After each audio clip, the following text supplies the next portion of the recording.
1 FM, The Boss.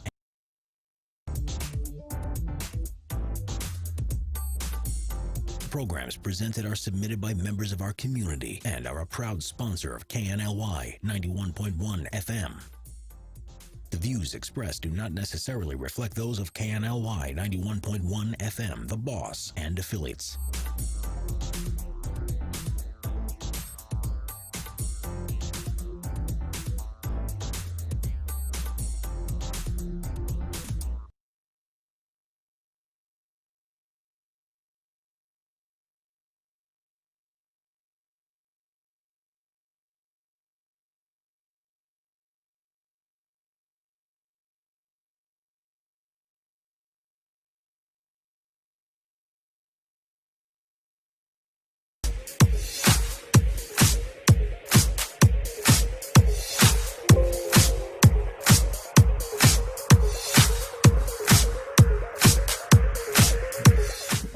Watch it.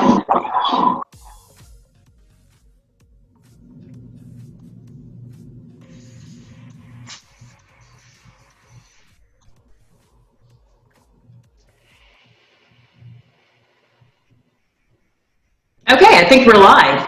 Okay, everyone. I haven't done a Zoom in a while, so good afternoon, everyone. It is 12 o'clock, and welcome to Today with Kashay. Welcome to the show. Today, I wanted to spend a little time and focus. Obviously, we're going through, I don't even know if I can come up with the right word, but we are going through some times right now in our country. And with all the things going on and everyone, focusing on their families and their friends, one of the big areas that people may or may not be focusing on as much at this time is some of the charities and organizations that are in dire need of support during this time. And so this afternoon, I want to welcome both CASA, Child Advocates of Montgomery County, and I want to welcome also, yes, to Youth of Montgomery County. And in the studio, or shall I say in our studios this morning, I want to welcome first and foremost Ann MCAlpin, who is the Executive Director of CASA. And I also want to welcome, with Yes to Youth, Penny Wilson, who is the Chief Operating Officer. And also Jamie Parker, who is the Shelter Director of Yes to Youth. Welcome this afternoon, ladies. Welcome. Thank you. Thank you. Yes, thanks for having us. Sure. First and foremost, I want to ask you, first of how are you doing? I mean, we talk about getting to a little bit more about your titles and all that, but I want to focus a little bit just on, and each one of you can kind of open it up on how are you handling this particular situation that we're dealing with from a personal level? And we can start with you, Ann. Personal level, I really miss, honestly, the camaraderie of the rest of the staff, because our office is basically shut down. All the staff are working from home, and the advocates are doing their work by phone. So I feel lucky to be one of those persons who has food and paper towels and toilet paper, but I surely miss the camaraderie of the rest of the staff. Sure. And Penny? Same here. We have all our staff back in the office, but we had about a month where we were really a skeleton crew in our offices. We had most people working from home, and it was kind of lonely. And it's hard to kind of come up with those boundaries when you're working from home, of just remembering, okay, at the end of the day, to shut the laptop, walk away. I think those were some of the things that we really had to be intentional about with all our staff is, have a specific place where you work, and then remember, leave that room and unplug at the end of the day, because it's so easy to just keep going and going, especially with all the news and everything. So just trying to remind everybody just to take time for themselves and their family and just step away. That's really been helpful for us, is just to continue to do that self-care. But it's tough. Yeah, that's why I wanted to first take a moment and address each of you independently, because it is something personal. We have to take that into consideration, that we all have an emotional reaction to what's going on, and that has a lot of weight on us. And Jamie, go ahead and and so sorry, go ahead and say what you got. For me at the shelter, it's a little different than Penny. We're essential staff. We have not stopped. We've been here every day. And so the first couple of months we're kind of, trying just to figure out our new normal because the kids couldn't go anywhere and, those sorts of things. But being frontline staff, boots on the ground, the staff came for every shift. No one called in for 2 months. It was just incredible. And for me, it was kind of normal because I went to work and I went home. It was, it wasn't anything, couldn't go out to eat, and I missed that. Yeah, exactly. But for me, it was just kind of business as usual, honestly. And I'm so blessed to have such a good executive team and team out here at the shelter that we just really just collaborated. It just worked beautifully for us. And our kids have just, we'll get into the kids, I know, but no, sure. No. It touches you on a personal level just because you don't have being the leader, you have a lot to worry about, but when you have such good foundation, it's not as difficult. So certainly. And Kashay, can we ask you how you're doing? Can we ask you the same question? But of course you can. I'm one of those individuals who, I said a quote the other day on one of my Instagram posts that said I learned very early on as a child, speaking of children, that I couldn't focus on the things that I couldn't change. So what I tended to do was focus on the things that I will change.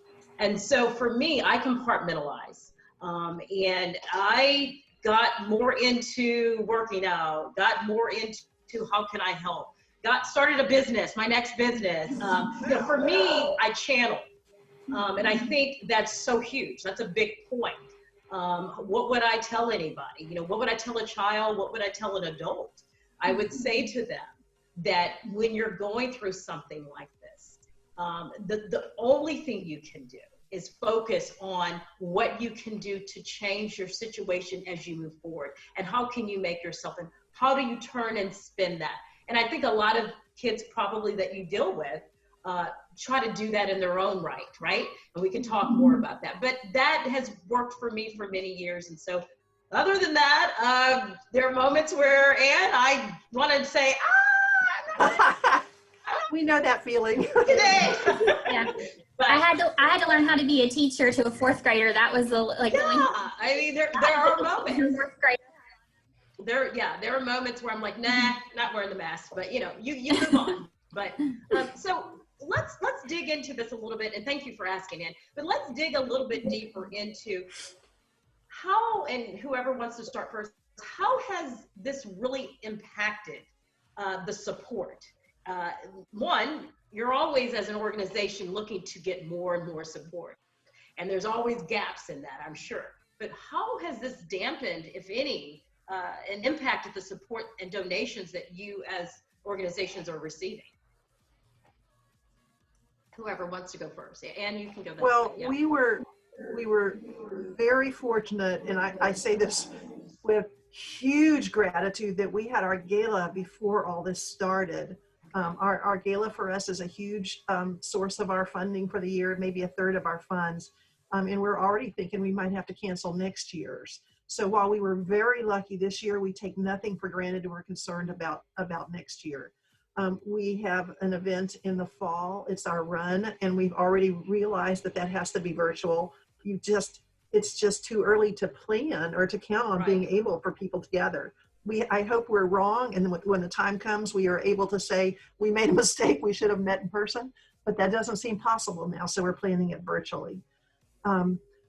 I think we're fortunate that we have a very loyal base of supporters, and I think that they will continue to support us. But and about a third of our funds come from grants that I think we'll be able to continue getting, but everything is uncertain at this point. And we just, while not being nervous, we are deeply concerned about the work going forward. Yeah. And Penny as well.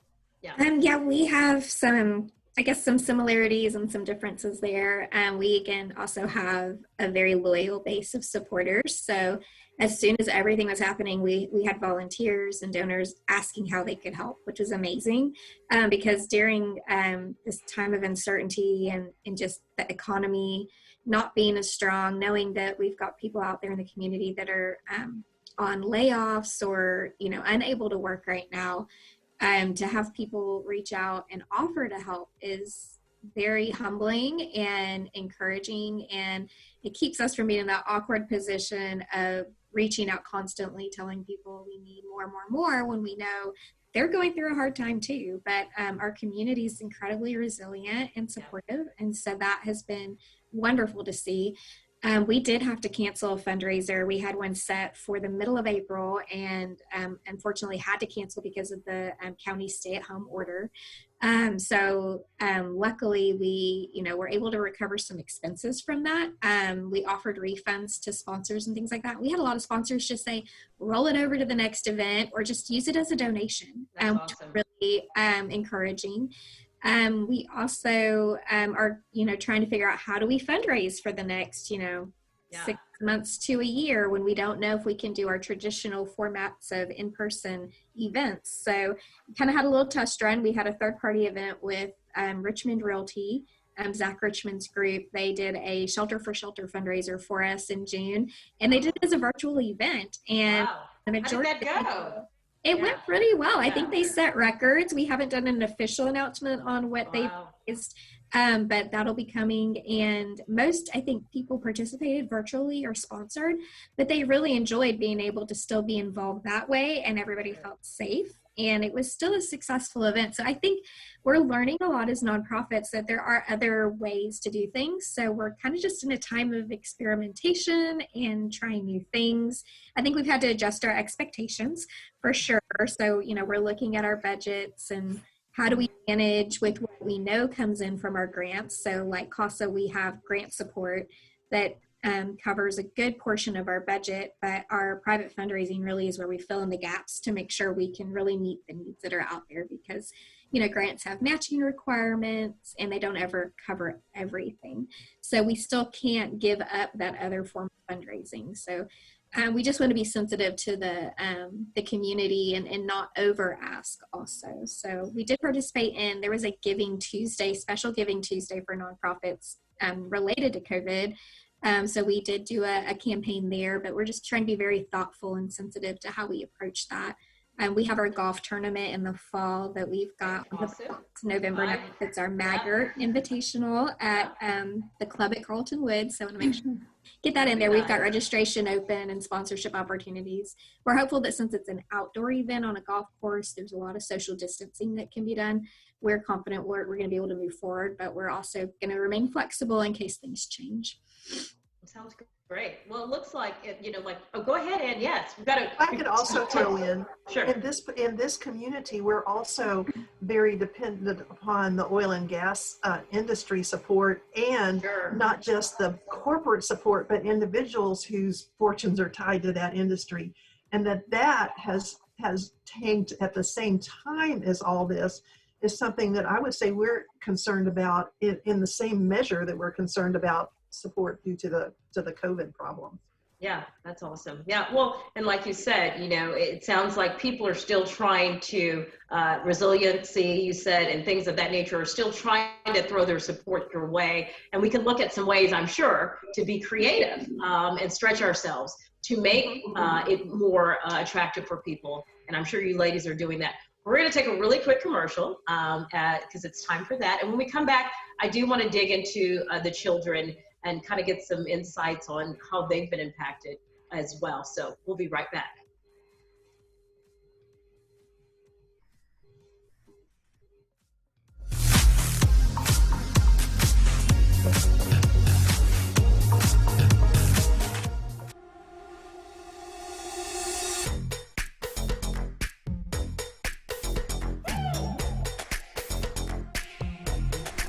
It started as a dream. When I was a little kid, I always wanted to have my own restaurant.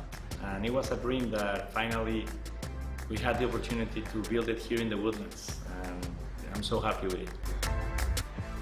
It's a really authentic Italian food. I try to maintain the most original possible. It's very important. Every day I make my fresh pasta. Chi mangia bene, mangia italiano. italiano. Please come and visit us. This was a proud sponsor of KNLY. Turn on your glam today. The Jenna Klein collection is here, elaborated with natural products. Give yourself a compliment with our organic lip glosses in more than 15 shades. With the Jenna Klein lip gloss collection, you can hydrate your lips and keep that glamorous look that you need. Turn on your glam. Visit jennaklein.com. And don't forget our skincare collection with natural ingredients that will improve the skin's appearance and prevent visible signs of aging. We have everything you need to achieve smooth and vitalized skin. jennaklein.com. Turn on your glam today. This was a proud sponsor of KNLY 91.1 FM.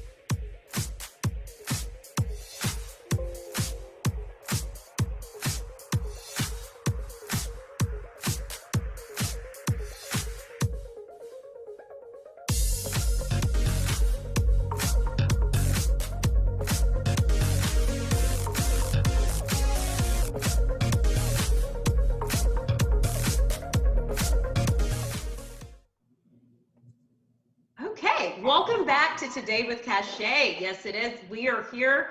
It is actually after 12. I was going to say 12 o'clock. It's after 12, but 12:15. And in the studio, or in our studios this afternoon, we have Ann MCAlpin with CASA. She is Executive Director. And we also have Penny Wilson, who is the Chief Operating Officer, and the lovely Jamie Parker, who is the Shelter Director in their studios this morning. Or afternoon. Anyway, so Jamie, I didn't get a chance to ask you how it's impacted the shelter side. Can you talk a little bit about that? Yes, it has been amazing. There's no words to describe it. Okay, wow. Out here at the shelter, you know, one of our big things is the food, how we prepare our meals for kids and all of that. We have not had to cook a meal, or I say a meal, a dinner. Wow. Not had to cook dinner for our kids since this started on March 16th. Dinner has been provided pretty much every night, which gives our staff the opportunity to engage more with the kids and not have to worry about, you know, meal prep and that sort of thing. And it's just been a huge blessing to all of us just to have that. Our donors have. I can say, and I can speak as a person who's cooked in the kitchen with the kids several times there.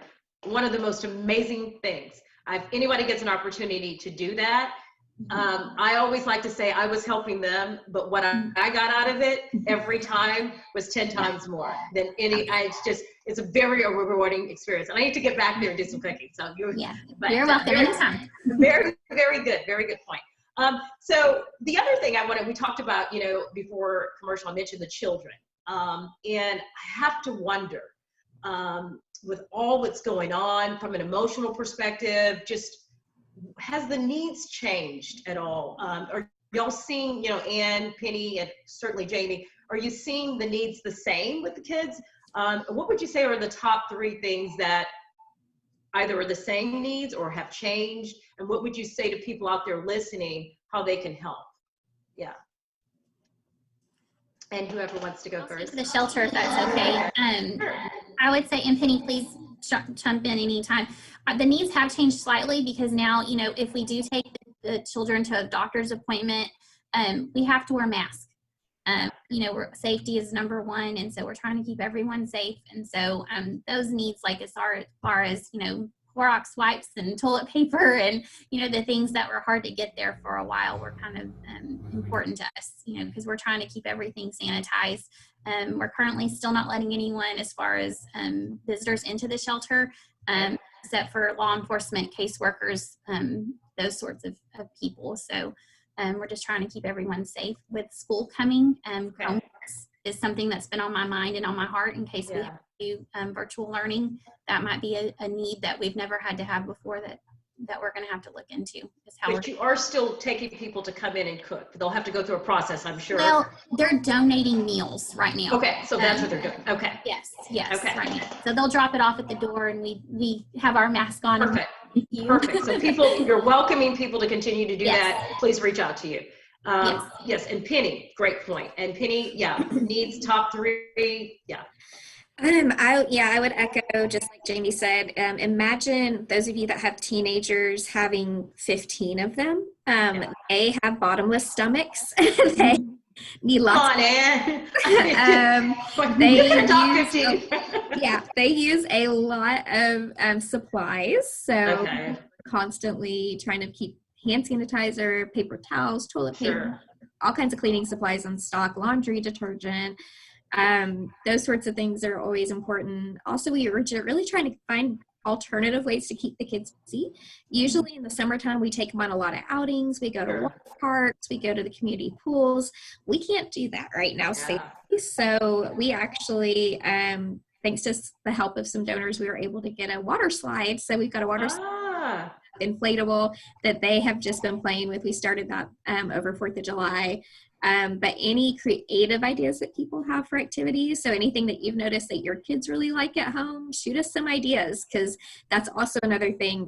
We try and make sure that we've got lots of ways to keep the kids engaged and keep their mind off of their situation. They're already in a really tough situation. Most kids at home with their families, at least they're in their own bed with their family, socially isolating, and that's hard enough as it is. But imagine having to do that away from your loved ones, and to not have that source of support. So we step in and try to fill that role. So our staff really works hard to emotionally support the kids. We've added a full-time counselor to the shelter, just to be there to help have somebody in person that can process with them, because while we have some access to like virtual sessions, if you've never met that person you're talking to through a computer or a cell phone, it's hard to build that rapport, especially with kids. So it's important to make sure they have that emotional support. So definitely, if you need it at your house to keep things sanitary and keep your kids entertained, we need it too. As well, exactly. And Ann, so tell everyone a little bit about, and we can go back as well, what CASA does, and what, after you tell the needs, as far as, are they, are those still going on? Are y'all having, court appointments and things of that nature, or has that changed at all? Yeah. Okay, CASA, C-A-S-A, stands for Court Appointed Special Advocates. Right. And we recruit and train volunteers to be advocates for kids who are in the foster care system. Right. So in the short term, they make sure that the children have everything that they need. That's all different now. But we make sure that, for example, if they are supposed to have supervised visits with their mother, that they do, that it doesn't fall through the cracks, that if they're supposed to have therapy weekly or monthly, that they do, and that doesn't fall through the cracks. Right. And for the long term, we get to know everybody involved on the case, the parents, the relatives, the teacher, the doctors, the therapists, all potential parents, in case the bio parents don't step up and change their ways. And then we make a recommendation to the court about what's the best interest for the children for the long run. So are those needs still happening now, or are they being halted? Totally are, but what's changed is the way that we're able to meet them, because for the most part, our advocates are not able to be on site with the children. So we've asked them to do their visits by phone instead of going in person. And so they're doing more visits, but they're doing them by phone instead of in person for the most part. And we are pretty deeply concerned about our lack of ability to actually be in front of a child relating, because there are a lot of things you see by nuance and by the things you see around the children that you just don't catch if the child's on the phone talking to you. So we are concerned about our ability to really see what's going on in the situation. But I would add that everything that Penny said, except for the 15 teenagers part, everything that Penny said about the trouble, the problems for the children is similar for our kids in foster care. Well, let me say, some of our kids are in foster care with a foster parent or a relative, and some are in a group home or residential treatment center. Right. And the kids, in the first place, we're dealing with kids who've experienced a significant amount of trauma. They've been separated from everybody they knew. They've been separated from their dogs, from their clothes, from their house that they're familiar with, and put in a strange situation.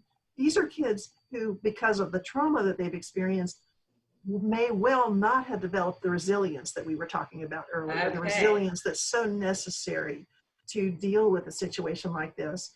And they're in a home with foster parents who signed up to take care of the kids, but they didn't know they were signing up to be with them around the clock for 24 hours and entertain and schooling and all that. So our kids are in a different situation than we'd imagined and that they had imagined. And the ones that are in the group homes, like very similar to the Yes for Youth situation, are stuck in a home with a bunch of other teenagers that they don't know and wouldn't have chosen to be with. So just for example, one of the things that we do is we collect toys and presents and gift cards for the older kids because they're so hard to pick out gifts for. And for birthdays or for when an advocate visits, we give the advocate a toy. We let them pick out a toy to take to the child or the teenager. And we have given away every single one of our toys that had to do with an activity. If it's got a ball or a game attached, we gave it away in the first week. We gave away all of our gift cards that were activity related, like to Academy Sports and all those places. We gave all those away to the residential treatment centers because we know those kids are in a group home. They need something different to do. So that would be a need for us is to replenish the supplies of toys and gift cards, particularly the ones that, like Penny was saying, require an imagination and ask the children to do something, give them an activity to do. That's definitely a need for us. Yeah. So it sounds like the consistency here is people need, if they're wanting to know, how do I support? It's bringing food, ordering meals, dropping them off. It's supplying toys. It's giving creative games and ideas because they can't get out. One of the things you mentioned is, they've been pulled from their family, so they don't have that necessarily person to connect and talk to. So it's good to give as much, is what I'm hearing, outside activities and things that they can have to keep them busy. So that they're not just idled and dealing with all of that. Is that fair to say? And people can also write checks, right? Is that still, does checks still work? Okay. Yeah. It's still, writing checks are I'm going to say the easiest way to support. Especially during social distancing, right? Right. And we will always accept that. Can we talk about the need for volunteers? Would that be okay? Please. This is the moment to say, everyone, tell what you need and what kind of support. Please. Okay. So our work is done by volunteers. The staff is there to keep the volunteers trained, to help them understand the legal system and what they can do and can't do, and to make sure that we're meeting all of the quality standards that we have. But it is volunteers who do our work. Sure. And for a while, after this started, for the first couple of months, entries or removals from their home into the foster care system were down. Now, we were really concerned about that because we didn't think there was less abuse, but like, for example, 21% of reports of abuse come from teachers, and there were no teachers reporting. Another major source of reporting is pediatricians, and there were or very little pediatricians supporting. So while entries into the foster care system were down, we didn't think that was a realistic down. It was a fake down because there was less reporting. We were concerned about abuse stacking up. And last month, we had 25% more kids come into the foster care system than we did at this time last year. And we're concerned that that's going to be a trend, that the reporting is catching up now that kids are seeing doctors, not teachers again yet. So we need volunteers to be advocates for us. I'm going to say the commitment is 10 or 12 hours a month. You do a training first, and we're doing all of our training online now. Granted, it's an odd time to start being an advocate for us because you can't, for the most part, do the visits in person, but the kids need an advocate now more than they ever have. I was going to say, yeah. In addition to looking for volunteers, we are particularly looking for men and for people who can speak Spanish. Imagine if you're this kind of isolated and your language is Spanish and you don't have someone in your family to speak to. And imagine a lot of these, the children, particularly some of the teenage boys, have never known a good man. So we really look for, but if you're a woman who doesn't speak Spanish, we need you too. I'm going to see if I can recruit some people for you. How about that? Yes. Thank you. Okay. And so as well, with you, you two talk, Penny and Jamie, about a little bit, go deeper. Did you notice that kids weren't coming into the shelter? Did you notice more kids kind of give us an idea, and or kids calling with, suicide rates and things of those natures. What was it? Yeah. Yeah.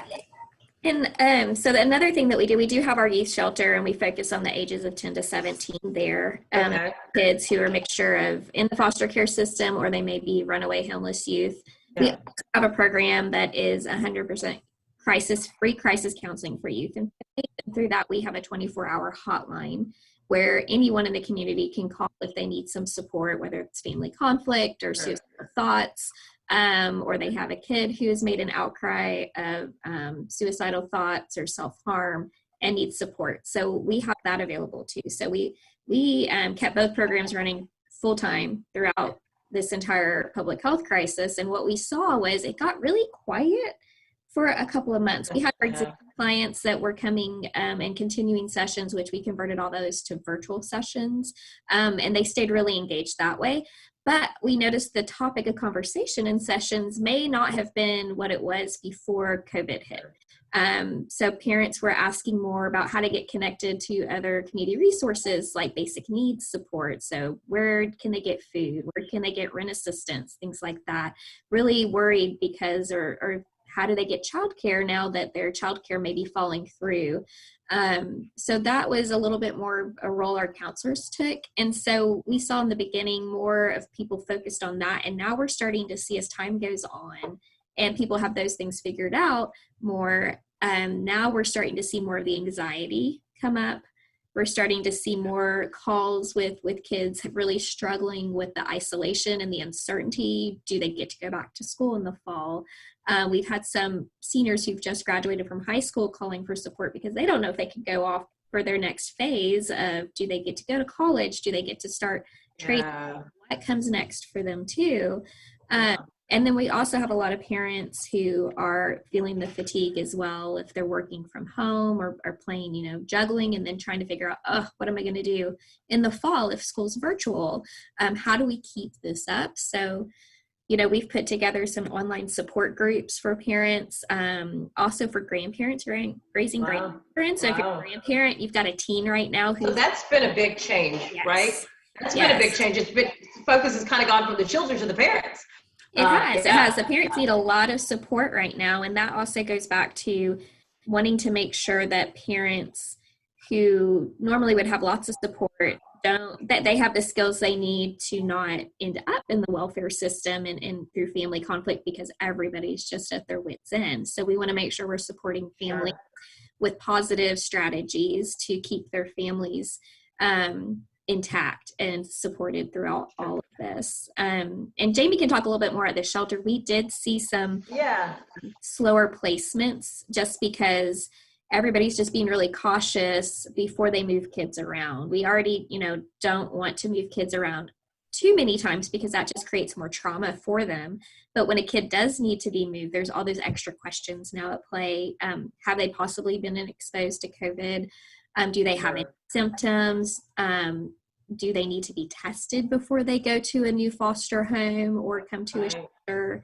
Do we have to have them, tested before we can discharge them? So we have sort of a slower rate of placements. And like Ann said, not because there's a lack of need, not because miraculously COVID made abuse disappear.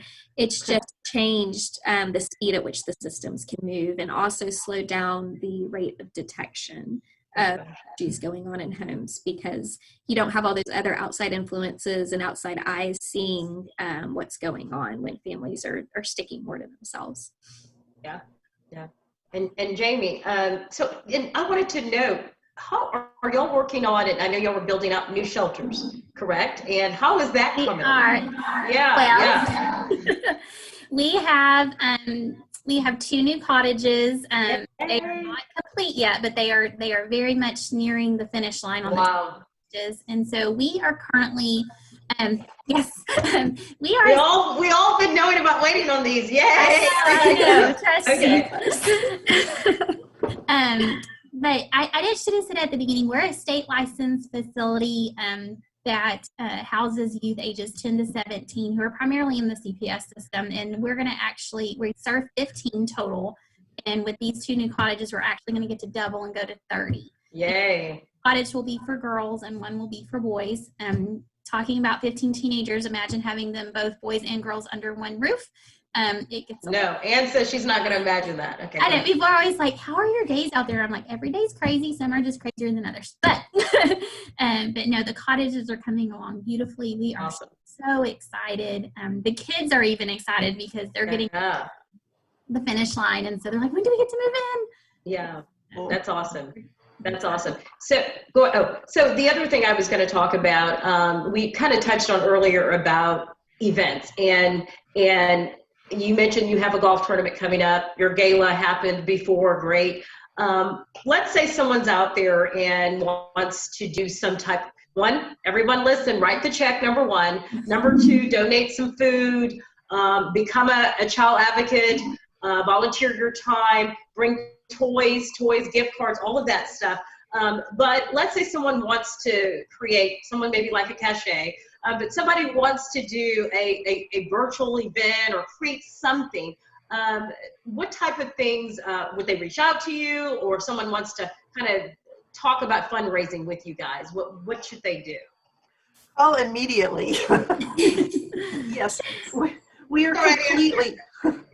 We're complete. I know Penny will say the same. We're completely open to that. We have over time we have people who do. We call them third-party events because someone else will do an event for us. Okay. And we're very open to that. We have plans for how we can support that. And so, but those are they all tend to be different. So we need to talk to you about it. So give me a call at the CASA office, or Mercedes Milstead is our development director. Just call the office and we'll get you to the right place. We'll figure it out, right? But we're very open to that. Yeah. But so, and speaking of that, and we were talking about the different events. You have the golf tournament coming up, and things of that nature. If people want to sign up for any of these events, or is all this, you want to give everybody your websites and things of that nature? Yeah, our run is not, the registration's not up yet, but it will be within the next couple of weeks. And our website is CASA Speaks for Kids, and it's the number 4. So it's CASA Speaks, the number 4 kids.com. Okay. If you Google CASA of Montgomery County, Texas, you can get it. Okay. And Penny? Yep. Our website is sayyes2youth.org. You can also just Google Yes to Youth. We also formerly were called Montgomery County Youth Services. If you Google that, you'll still find us. On our homepage, you'll see there's a link to events, and you can see all the events that you can participate in now, however you'd like to. There's also a donate button on the homepage, and it'll take you and explain how you can donate. There's a link to get involved, and you can fill out a volunteer form. Right now is a great time to go ahead and get through our background check process because of the nature of the kids that we work with. All of our volunteers have to be background checked. So if you want to get involved with helping to plan an event and volunteer and be ready when we do open back up to volunteers, right now is a great time to go through that process and get cleared so that as soon as we're open, you can be boots on the ground. So yes, those are all ways to reach out, learn more about us, start getting involved. And I'd say, like just to second what Ann said about planning events, we are happy to work with anybody to plan a drive or a fundraiser, or even awareness events. We can have anyone on our staff can come and talk about what we do, maybe come do a presentation to a group. We have Zoom, so we can do that virtually. Yay to our Zoom. So there's lots of ways we can do that. We have a whole development department that can help plan a custom event or fundraiser or drive, coordinate that with you. Sometimes people have really big ideas, they still don't know how to execute it. We've got a department that knows how to do all those logistics and have experience in that. And so, we're just there to support and help facilitate those things in the community. Awesome. Now, and also our Facebook page, we're very active on social media. So please, Facebook page, you'll see all the events, and our Sign Up Genius for those meals is on that page. So we're really active on social media. Yeah. And I'm going to just pose out a question that popped in my head, and anyone can take it as a group. But, what would you say out there right now obviously there's tons of children and individuals out there who are struggling, right? And whether it be a prior situation before COVID, whether it be COVID, whatever it is. And they're scared, they're embarrassed, they are lost. Would you say to them, take that first step to reaching out? And how would they do that, as far as there's a hotline and all that, but what would you say to those individuals out there right now, whether they're 10, whether they're 16, 17, 8 years old, anyone out there right now that is hearing or listening, or someone who knows about some child or someone who's going through something, what would you say? I would just tell them to pick up the phone. It's really that easy, even if you don't know what to say. I had a teenager call me just a couple weeks ago, and I answered the phone and I said, yes, Youth Bridgeway, this is Jamie. How can I help you? The girl just literally said, I don't know what to say to you. Wow. And so we were here to walk her through the problem. I'm like, okay, that's okay. You don't know what to say. Can you tell me your name? We start to build the relationship the moment that the kids walk the door, and it's the same thing over the phone. And that's how you start to build trust and, give them that love and support that they need. So just pick up the phone. And and I just have to say, and I know CASA will agree with this, if you think a child is being hurt, whether you're not sure or not, it's better to report it and it not be something than to let it go, because you could be saving a life, literally. I've seen that happen. So 100%. And if you call us and we're not the right people, we'll help you find the right people. I think y'all would say the same thing. Mm-hmm. Absolutely. Yeah, and like you said, Ann, you said it earlier, and Jamie and Penny, pick up the phone. Mm-hmm. Pick up the phone. That's the first step. And even if you can't say your name or you're not sure if you should say something, the fact, if you pick up the phone, there'll be someone there to guide you through, to help you. That's the first step. Yeah. Make the call. And the rest becomes beautiful. If you're a runaway homeless youth and you don't know where to turn, pick up the phone, call me. We will get to you. You will have a place to sleep that night. You will be safe. Yes.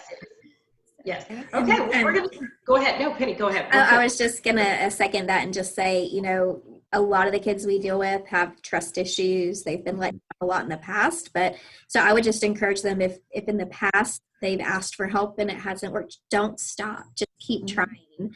Keep asking. You're going to find the right person. And if you call our hotline, we're going to do whatever we can to make sure you get the support you need. There's a lot of people that care in Montgomery County.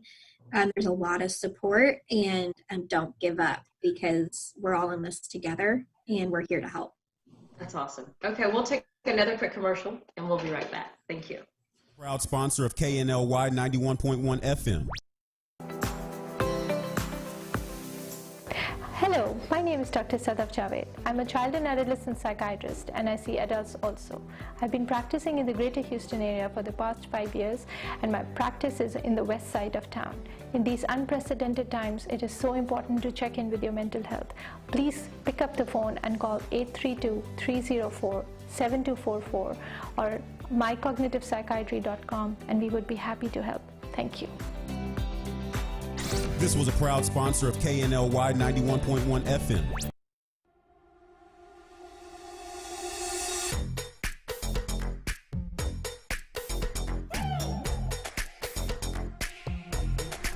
It started as a dream. When I was a little kid, I always wanted to have my own restaurant. And it was a dream that finally we had the opportunity to build it here in the Woodlands. And I'm so happy with it. It's a really authentic Italian food. I try to maintain the most original possible. It's very important. Every day I make my fresh pasta. Chi mangia bene, mangia italiano. Please come and visit us. This was a proud sponsor of KNLY 91.1 FM.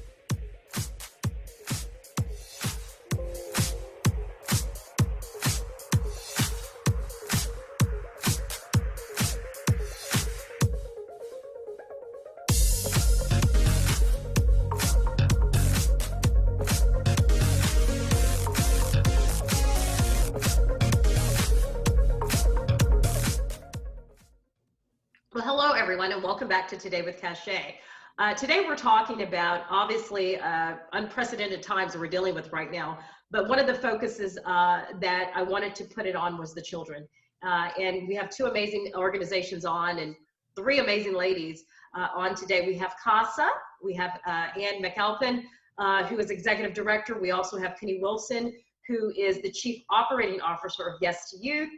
And we have the lovely Jamie Parker, who is the Shelter Director, who gets to deal with the beautiful children all the time. So let me ask you, speaking about the children, you know, I want to dig a little deeper. So pick up the phone. You made that clear. Just that's the first step.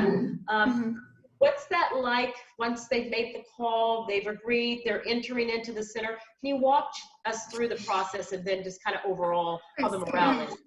Of course, most of our kids are primarily in the CPS system, so really their calls come from the state and emails about all the kids in the state who need a placement. And then we decide, you know, if they're appropriate for our program or not. There's kind of a process to that. And we also have what we call our Runaway Homeless Youth Program, and that's kind of what you're talking about. Once they pick up the phone, regardless, once the child walks through the door, that's when we start to build that relationship. We do an intake, and during that intake, you know, we talk about a lot of stuff. You know, what got them to this part of their life. You know, what's the best thing that's ever happened to them? What's the worst thing that's ever happened to them? You know, that's how we start to build the relationship. And so, of course, when they come in, I have kids who have been in the system since they were babies, and this is just their life, and they're kind of, you know, unfortunately used to this. And but I also have several kids that have been pulled from their home and scared to death, and they walk through the door and they don't even have shoes on their feet because they brought them straight from the abusive situation, and so they don't know what they're walking into. And so it's different on a case-by-case basis. But the one thing that I'm so proud, and I know Penny can back me, is that when our kids leave here after the time they've spent with us, they know they don't want to leave us. And we're not a long-term placement, so we've got to get them into a foster home or some sort of, you know, longer-term placement. And it breaks our heart for them to leave, but we know that they're going on to, you know, bigger and better things, and that's what we want for them. And so, well, you made a difference in their life. You planted a seed, is what you gave them, and that's going to carry. And that's what we always say. We're planting seeds. We might not always see them grow from the seeds. You know, sometimes we do, sometimes we don't, but we definitely know that we're planting seeds. And, you know, we've had several kids circle back through and come back and, you know, if you wouldn't have said this thing one time to me, you know, my life would have went a completely different direction. So, wow. Testimony. Yeah. And I just want to say thank you to CASA, because we were talking on the break. All of our kids have a CASA worker, and it's a lot of times those CASA workers that get the kids they need. They'll come in and say, I need this, and the CASA worker will call and say, yes, they haven't had, you know, a dentist appointment, they need a dentist appointment, or you know, anything. And so thank you to CASA, because y'all are great to our kids. Well, I just say thank you to all of what y'all are doing, and that's why the idea of pulling you guys together, everyone has to support each other and get, you know, through this. And everyone, like you said, it's a circle, and so it's so important. Speaking of that, and tell us a little bit about your side and what the volunteers and what that looks like if someone signs up, and any success stories or that you want to share with us. Yeah. Okay, so we're I'm very pleased to say that we are able to provide an advocate for every child in the foster care system in Montgomery County. There's only like 10 counties in Texas where that's true, and we're one of them. We're very pleased about that. Congratulations. Yeah. Thank you. So when an advocate, or when someone signs up to be an advocate, of course they have to also have the background check first. Then if they take our training, which is 30 hours, hey, and now is one of the easiest times to do it since it's all online. And true. So you take our training, and then we let you select from the cases that are open and available at the time what case you'd like to take, because some advocates would prefer to work with teenagers, and some would prefer to work with babies, and there's all other kinds of special needs. We have kids that have been trafficked, and so we let the volunteers select the child that they're going to work with. And of course the children's needs are different, but basically you meet with everyone involved on the case, the parents, the foster parents, any relatives you can find. We have a system for helping to find additional support for the children, because even if the biological parents step up and they get their children back, they still need, the children still need support of others in their family, in the community, who are going to invite them over for Thanksgiving and send them a card on their birthdays. We all need that. So part of what we do at CASA is systematically look for other support for the children, even if they go back to their parents. Meet everybody on the case.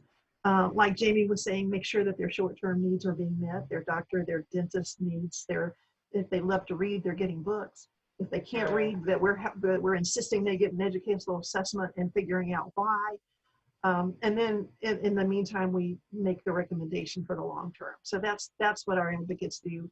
They all have a relationship with the child, but the relationship is not the primary thing for our advocates. The primary thing is making sure that whatever is best for those children happens now and in the long term. Sure. So we've seen a lot of people who were reportedly shy and retiring turn into real advocates for the kids. Step up, get kids adopted, get kids educational assessments where they are able to learn to read, get people not returned to abusive parents. So I think our advocates have life and death responsibilities. It's a heavy responsibility, but every one of our volunteers is going to make a permanent difference for the child for whom they advocate. So it's a high impact volunteer opportunity. That's amazing. That's amazing. And so any testimonies or any stories that y'all want to give about, it can be whether it was a child situation that changed or a volunteer that did something specific. I'm sure that the stories are endless, but anything that pops out that each one of you want to share that touched you, and each one of you in a different way or so. Yeah. Well, I'll go first if that's okay. And I know this sounds, but seriously, every child you meet here touches your heart. You have a story for every single one of them. But one of the things that I shared at Shelter for Shelter, the event we had with Zach Richmond and Richmond Realty Group recently was, I was sitting here one day, and I was here by myself, actually. It was last summer. And this man walked in. He was an older gentleman, and he told me that he lived here 30 years ago at Bridgeway. Wow. Was first opened, and he told me that he was getting ready to retire from the military, and that he was taking a trip back home and just wanted to stop by and see what was going on. And we had actually broke ground, so we were under construction, so he was excited about that. But he said that this place literally saved his life. Wow. Said that if it wasn't for the staff at Bridgeway, his life would have went a completely different direction. It was actually the staff that made him want to live a life of service and got him to join the military. Wow. I'm not going to look for it, but he brought me back one of his military coins. Oh. He told me to keep it, and he told me to hold on the hard days, to hold it and to remember him and know that he's the proof that the work we do is real. I was just about to say, yes. And it just moved me in a way, like, even though I was not his advocate or his caregiver, sure. It still makes me think of every boy that's ever walked in this office that, just needed me. I'm going to cry. Oh, it's okay. Yeah. And that's why what you guys do is so important. It's so important. And you, Jamie, that's so important what you're doing. Yeah. I always say, in life, everyone has a calling. Everyone has a certain thing inside of them that they have to answer to, and I get it. I'm with you on that. So you have been put in that place for a reason. Okay, each one of you, and the changes and that y'all are doing is you can't even measure it. You cannot measure what comes out of that, and that story alone is just another example. Thank you guys. Really. Ann, Penny, you want to share anything specific? Yeah. I'd throw in one of my favorite stories, and again, I could tell stories all day, but an advocate who's 8-year-old, the child she was advocating for is an 8-year-old boy, and he couldn't read, and she thought something was wrong. The school said he was always going to be in special ed, just get used to it. And she said, no, this is a smart child. And she advocated for him to get an educational assessment, and he did, and it turned out he was a genius. He had something called Irlen syndrome. Okay. He may turn out to be a genius. We don't know that yet, but what we do know is he had this simple syndrome where the words look like jumbles on the paper. There's no possibility of reading. And it can be accommodated for with the right color transparency or the right color of glasses is all it takes. And when they identified that, because she insisted on the assessment, when they identified that, the boy learned to read. And I can promise you 100% she changed that child's life by getting him to learn to read at age 8 instead of going through his whole life with people telling him he was slow. Look at that. Again, it's taking the time. It's someone caring. It's love. It's care. It's attention. It's what these kids need, and it's what you're giving them. That's amazing. Penny, we've got about 4 minutes. It's you. So I just wanted to touch on something you said, Kashay, earlier about how when you volunteer, you get so much more out of it than you expected. You think you're going in to help somebody else, and it comes back to reward you. So I just say to those people watching, you never know how your life will be changed until you take a chance. So if you've been trying to get involved somewhere, I would just say pick an agency with a mission that you care about and just volunteer. You never know what will happen. I spoke to a volunteer who's been coming out to our shelter for years, and she shared with me that when she first started coming out, it was simply just coming to cook dinner for the kids. She met a kid that was staying there who'd been in the system for a while and built a relationship and decided to become a foster parent so she could foster that child. She was able to get that child to stay with her throughout high school and get her through to graduation. And now she's fostering another teenager. And she never thought that would be her path.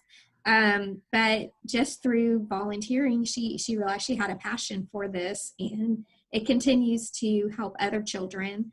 And it has just really helped her fulfill something that she found was missing. So, you know, that may not, I'm not going to say you're not going to come to our shelter and go home with a bunch of kids. I don't want to scare but you never know what can happen. They're always there to go and support. You don't have to take them with you. They're there and they need you, so you can always show your support in multiple ways, right? Right. But so first of all, I want to say thank you again, ladies, for joining today, for sending the message out there. I think the main message is pick the phone up, both if you're in need or to provide some need. Pick the phone up and call. These are two amazing organizations. I've been able to support both, and I'm going to continue to support both. Amazing people, and I think we as individuals, the best thing that we can do, what's going on, is pull together and help each other. Resiliency and supporting and loving one another, respecting one another is where it's at. And if we come together as a group, just like you said, and help each other, that's how change is going to occur. It starts right there. I thank you, ladies. I thank you so much. Thank you for having us. Have a wonderful day. God bless you all. Thank you. Talk to you later. too. Thank you. Bye-bye.